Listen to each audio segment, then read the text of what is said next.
నామంలో మీకు అందరికీ మరి వందనాలు.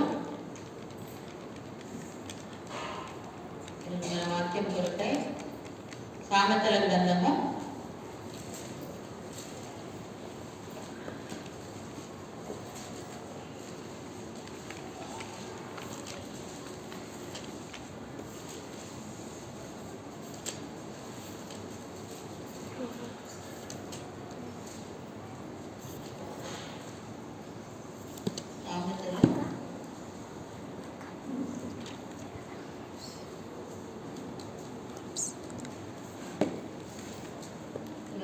20 వచ్చినట్టయితే కళ్ళు కడుక్కోండి.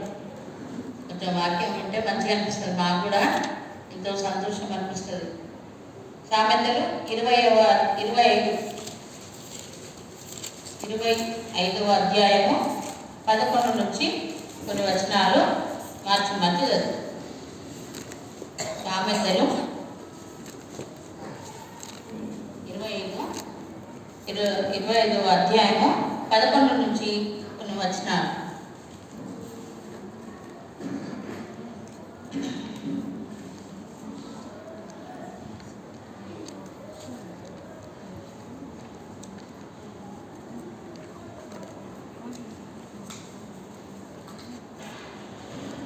ఇక్కడ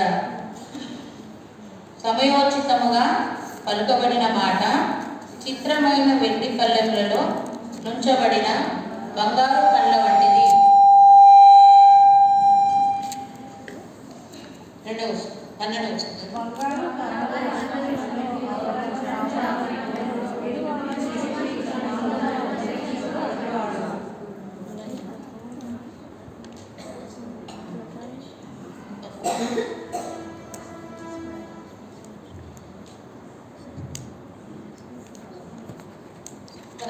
నమ్మకమైన దూత తనకు పంపువారికి కోతకాలము మంచు చల్లదనము వాడు వాడు తన యజమానుల హృదయమును చెప్పనిల్లదు.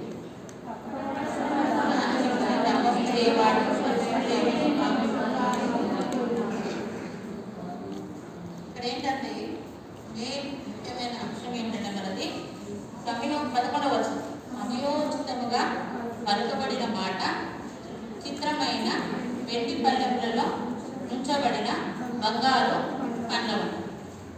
వెండి అందరికీ తెలుసు కదా, దాదాపు వెండి తెలియని వారు చేతులు, వెండి తెలియని వారు సిల్వర్ అంతేనా? వెండి తెలియని వారు ఎవరు ఉన్నారు? ఎవరు లేదు, అందరూ తెలుసు కదా. వెండితో ఏమేమి చేస్తాము? తర్వాత చిన్న పిల్లలకు ఉప్పు తినిపించినప్పుడు ఏం చేస్తారు? వెండి దాంట్లో ఇంకా హిందువులు పూజ సామాగ్రి వెండి దాంట్లో ఉపయోగిస్తారు. తర్వాత సిస్టర్స్ ఏం చేస్తారు? ఇంకా వెండి గాజులు వేసుకుంటారు కదా, అన్ని వెండి. అంటే వెండిని ఉపయోగిస్తాం. అయితే మరి మన మాటలు ఎట్లుండాలట అంటే సమయోచితముగా పలకబడిన మాట చిత్రమైన వెండి పల్లెములలో ఉంచబడిన బంగారు పండ్ల వంటి.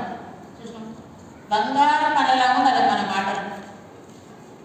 వెండి పల్లెములో సమయోచితంగా మన మాటలు ఎప్పుడు ఉండాలంటే సమయోచితంగా ఉండాలి. ఇక్కడ పరిస్థితులు నాకైతే ఏం తెలియదు, మీరెవరు కూడా నాకు తెలియదు. ఎవరిని మరి ఏమంటారు, ఎవరిని బట్టి కూడా వాక్యం చెప్పడం కాదు. ఇక్కడ ఏంటంటే నాకు దేవుడు ఇచ్చిన తలంపు అంతే. కనుక స్త్రీలలో మనం ఎట్లా అంటే సమయోచితంగా మనం మాట్లాడుతూ రావాలి కదా. కొంతమంది సిస్టర్స్తో మాట్లాడితే ఎలా ఉంటుంది? అబ్బా పలానా సిస్టర్తో మాట్లాడాలి అని అనిపించాలి కదా. కొంతమంది ఆత్మీయంగా మనకి ఏం చేస్తారంటే మన వాక్యం చెప్తారు, మన పరిస్థితులను బట్టి వారు మనల్ని ధైర్యపరుస్తారు. తర్వాత మరి మనల్ని ఎంతగానో ఆత్మీయంగా బలపరుస్తారు అట్లా అన్నమాట. అయితే మరి సమయోచితంగా మాట్లాడాలి.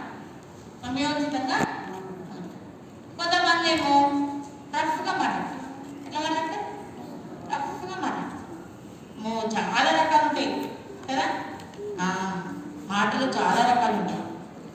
కొంతమంది తీయగా మాట్లాడతారు, కానీ వాళ్ళ మాట మాటలు ఎటువంటి తెలుసా? కత్తితో తగినట్టు ఉంటాయి. ఎలా ఉంటాయి? కత్తితో పొడిచినట్టుగా ఉంటాయి. డేంజర్ కదా, తీయగా మాట్లాడతారు. వెనకాల ఏం చేసేది కూడా తెలియదు. తర్వాత కొంతమంది ఉప్పు వేసినట్టు మాట్లాడతారు. ఎలా మాట్లాడతారు? ఉప్పు వేసినట్టు. మన మాటలు ఉప్పు వేసినట్టు ఉండాలి కదా, ఉప్పు వేసినట్టు ఉండాలి. అయితే మనం ఒక కర్రీ చేసినప్పుడు ఏం చేస్తాం? ఉప్పు వేస్తే రుచిగా ఉంటుంది. ఎన్ని మసాలాలు ఇచ్చినా ఏమి ఇచ్చినా సాల్ట్ వేయలేదని ఉప్పు వేయలేదనుకో కూర టేస్ట్ ఉంటుందా? తినేటప్పుడు ఏమంటాం? అన్ని బాగానే కానీ ఉప్పు తక్కువ ఉంది, ఉప్పు కొంచెం ఉప్పు తీసుకురా, సాల్ట్ తీసుకురా అంటాం. అట్లా మన మాటలు కూడా ఎలా ఉండాలి? ఉప్పు వేసినట్టుగా ఉండాలి. కనుక మన మాటలు ఎలా ఉండాలంటే సమయోచితముగా పలకబడిన మాట చిత్రమైన వెండి పళ్ళెములలో నుంచబడిన బంగారు పళ్ళలా ఉంటాయి. బంగారాన్ని ఎక్కడ పెడతాం మనం? బీరువాలో పెట్టుకుంటాం కదా.